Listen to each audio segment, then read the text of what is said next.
Good evening from New York. A curious juxtaposition of presidents. The last one, if he was trying to sell us war, speaks in front of a hand-picked crowd of military families or conservative veterans. This one, if he's trying to sell us economic stimulus, instead speaks in front of unscreened audiences in two cities that voted for his opponent that represent in order the unemployment rate and foreclosure rate capitals of the country. Our fifth story on the countdown. Yesterday, Elkhart, Indiana, and today, Fort Myers, Florida, where President Obama happened to be when the Senate passed the STIM. Advised of this, that unscreened crowd gave the package a standing ovation. The president touching down in Lee County, Florida this afternoon, whereas in much of the Sunshine State, the downturn in construction has been extraordinary and devastating. The Republican governor of that state, Charlie Crist, introducing Mr. Obama before the president's second town hall style event in as many days. Lee County having voted for Senator McCain last November 55-44. But since suffering is suffering, no matter which party one's affiliated with, check out the crowd's reaction today when the president announced word of his victory in the Senate. By the way, I just want to announce that the Senate just passed our recovery and reinvestment plan. That's good. So that's good news. And I want to thank all the members of the Senate who moved the process forward. We've still got to get the House bill and the Senate bill to match up before it gets sent to my desk. So we've got a little more work to do over the next couple of days. But it's a good start. One woman in that audience telling reporters she was not allowed to vote in November because she did not have an address. Her son had lost his job in computer programming, and that meant they, in turn, lost their house. So instead, she prayed that Obama would win, and today she pleaded with the new president for direct help. I have an urgent need, unemployment and homelessness, a very small vehicle for my family and I to live in. We need urgent. And housing authorities have 2 years waiting lists, and we need something more than the vehicle and the parks to go to. We need our own kitchen and our own bathroom. Please help. Well, listen, what's your name? What's your name? It's Henrietta Hughes. Okay, Ms. Hughes, well, we're going to do everything we can to help you, but there are a lot of people like you, and we're going to do everything we can. All right, but I'll have my staff talk to you after this, after the town hall. The Obama administration also announcing a revised plan today to help the nation's banks. The old bailout, known and widely detested as TARP, the Bailout 2.0, getting a new name and acronym, TALF.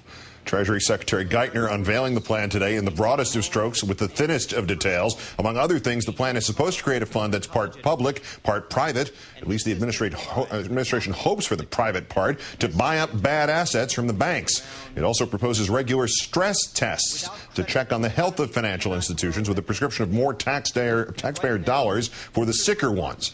In an interview with Brian Williams, Mr. Geithner describing that as an ounce of prevention approach.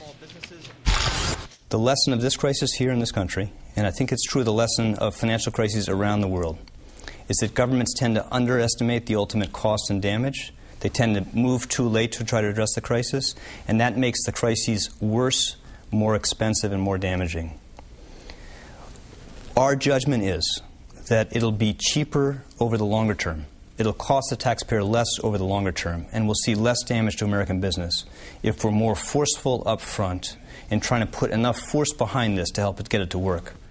Time now to call in our own Howard Fineman, senior Washington correspondent for Newsweek magazine. Howard, good evening. Good evening, Keith. What is behind Obama keeping this fight out of Washington geographically and instead in Elkhart and in Fort Myers? Is there an attempt here to really pin the Republicans into a corner of being sort of figurative Scrooges in this standoff? Well, not only Scrooges, but Scrooges who have no concept of reality, what's going on in the country. That's the aim. Yesterday morning, Robert Gibbs, the press secretary, pointed out to me the latest Gallup poll, which showed just how popular in the country this new president is and remains. People trust him to understand their problems and to try honestly to find a solution. That's Obama's strongest calling card in these negotiations. So they want him out in the country, highlighting reality versus spin in the Beltway, inside the Beltway, jobs versus jockeying on the Hill, the Beltway world versus the real world. That's a tradition that the best American president maneuverers have used. Ronald Reagan was a master at talking to the country and getting the country on his side against a recalcitrant Washington establishment. Barack Obama is now trying to do the same thing. Two very different bills now between the one in the House and the one from the Senate passed today. How difficult will the reconciliation be?